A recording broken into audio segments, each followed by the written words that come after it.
With how much it costs to buy a flagship mobile device, I think it's fair to say that most people would like to get a few years out of their phones. Now for iPhone people, that means they're still rocking an iPhone 6 or 6S, both of which are actually still supported on the latest version of iOS. But if you're more into the Android scene, you're probably straight out of luck, as even the more reputable manufacturers only provide feature updates for around 2 years and security patches for another 1, with the actual follow through on these promises being reminiscent of an elementary school pinky swear. So what do? Accept that your once flagship phone is now a slow, insecure mess? We say no! So today's video has 2 main objectives: to see if we can take a 5-year-old Android phone and make it competitive with the experience of an iPhone of the same era, and while we're at it, to investigate if an old flagship at just $50 on eBay could be a viable option if you're looking for a basic smartphone and you want to save a buck.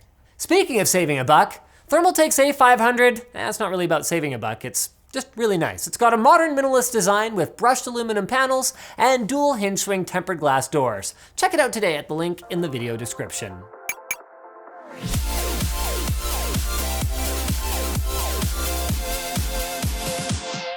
We began our quest by looking at a bunch of older devices near the 5-year mark from the likes of OnePlus, HTC, and Google.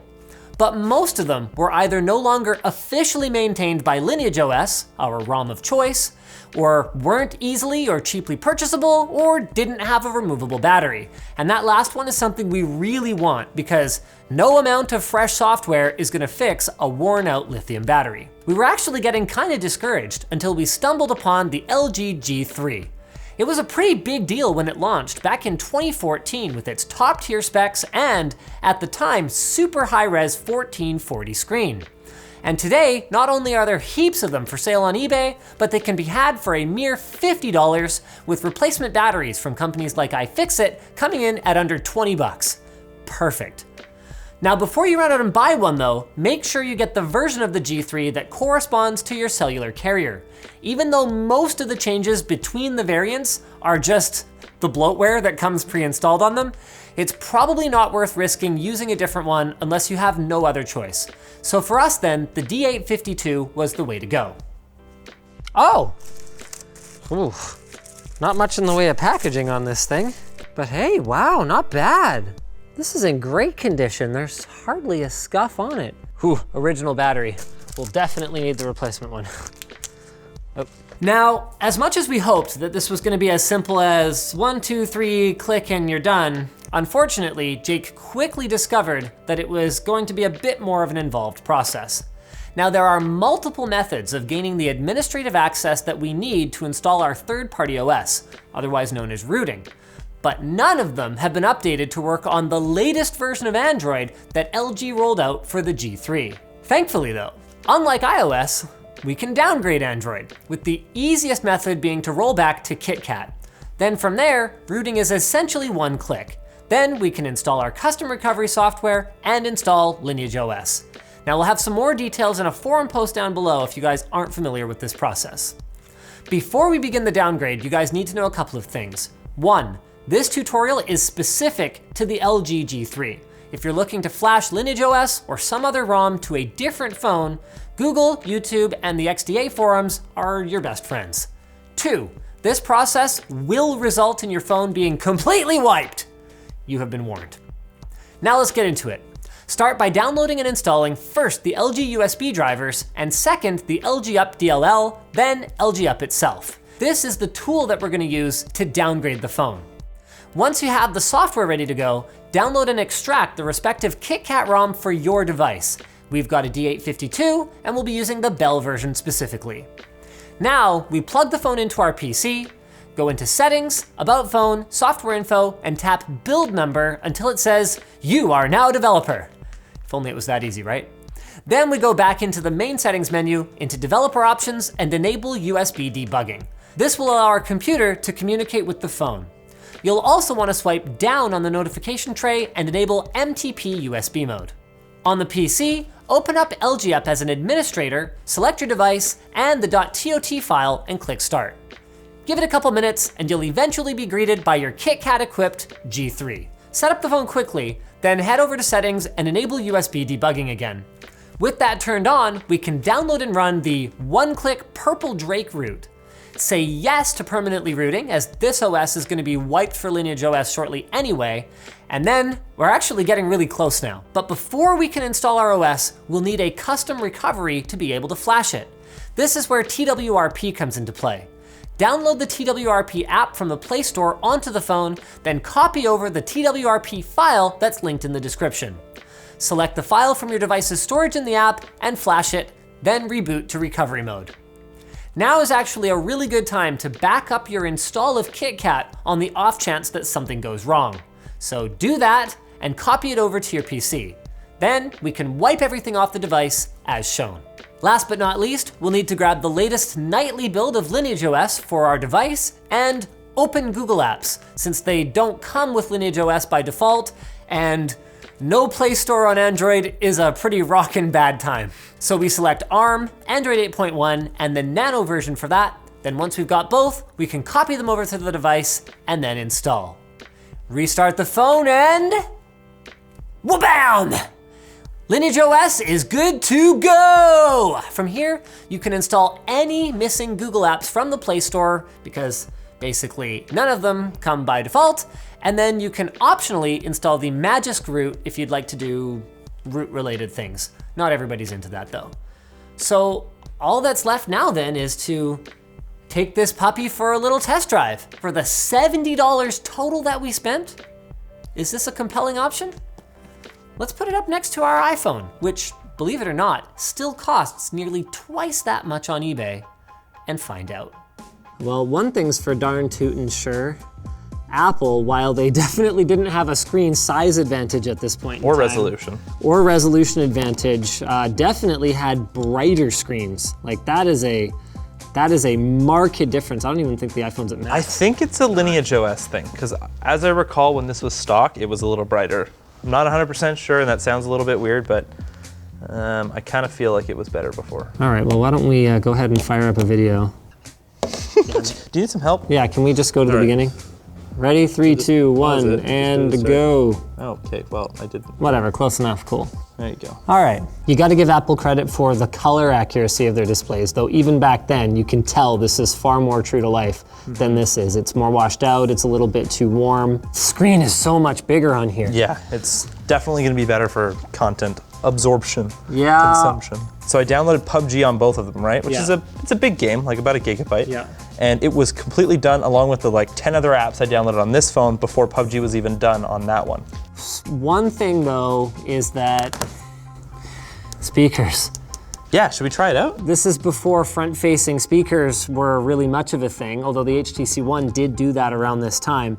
But Apple, even though they were still doing just the bottom-firing speaker, that's still a lot better than a rear speaker. That was one of my big complaints about this phone at the time. Yeah, I'll crank this up, let's see how we do.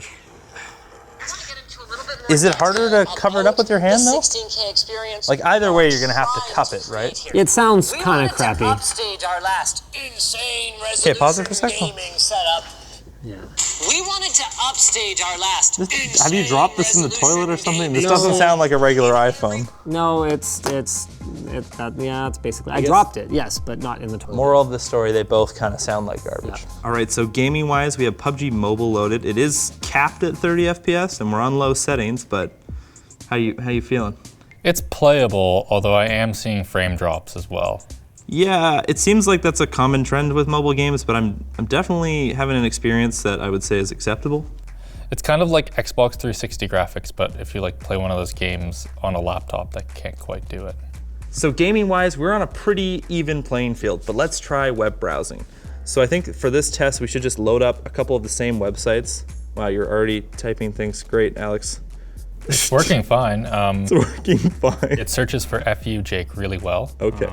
What's the site we can load? Ars Technica. You ready? Yeah. 3, 2, 1, go.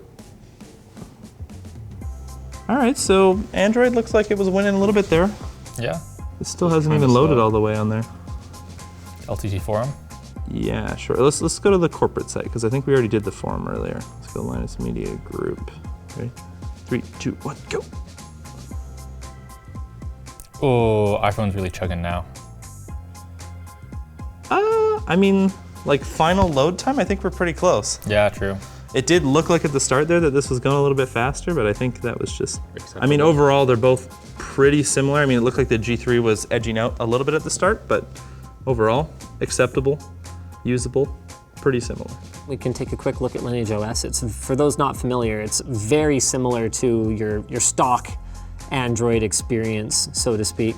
So not a ton of like extras or anything like that, but You can load up whatever launcher you want though. So if you want to get the Ruthless Pixel launcher, make it look like a Pixel, or any of them really. Even the Microsoft one is actually pretty good. I don't know if you've seen that before. Cool. Whereas on an iPhone, it's gonna be an iPhone. I think we can go deeper than this though, because one of the things that Android was really behind Apple on in this era was rear camera quality. Oh, but yeah. we know that software is a major component of mobile camera performance. So I think maybe, why don't you take some pictures, run around, get some other people's impressions, and see what they think of our 5-year Android versus 5-year iPhone experience. When we get to the camera, the gap between devices starts to become a little more apparent. We took 3 identical photos on each phone and threw a Pixel 3 in as a modern reference, and it's clear to see the G3 definitely falls behind a bit. Colors are more washed out and the noise is definitely more noticeable compared to the iPhone 6. Now, this is likely because Lineage OS is supported across such a wide range of devices, meaning its camera app isn't going to have the same image post-processing that's specifically tuned by the manufacturer for a given device. You can tinker with these settings in the included camera app to help with this, so we'd recommend doing that. It actually looks like our older Android device, be it the LG G3 or one from another manufacturer, holds up shockingly well if you can get an OS like Lineage OS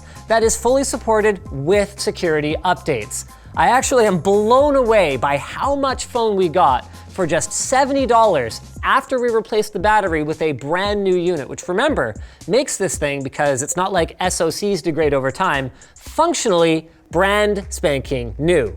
Now it is missing some creature comforts. We've got USB micro B instead of Type-C. It's not as durable, it's not as fast, it doesn't charge as quickly. No wireless charging, obviously. Mobile speakers have come a long way in the last 5 years. This wimpy rear speaker here compared to the dual front or side, but sounds kind of front firing speakers on something like a Note 9. And of course, no biometric authentication.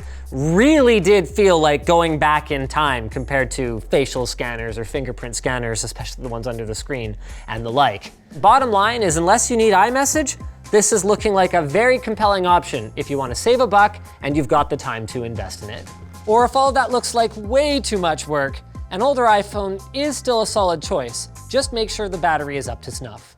Speaking of being worth investing in, how about a Ring doorbell? Ring is on a mission to reduce crime in communities, and with their 1080p HD resolution and 160-degree vision, having one on your door is definitely a step in the right direction.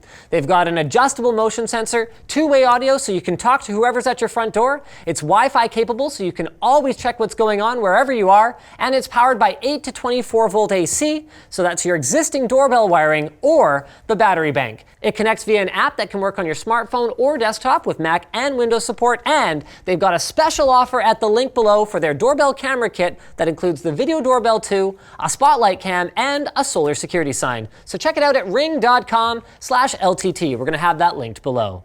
So thanks for watching, guys. If you disliked this video, you can hit that button. But if you liked it, hit like, get subscribed, or maybe consider checking out where to buy the stuff we featured at the link in the video description. Also down there is our merch store, which has cool shirts like this one, and our community forum, which you should totally join.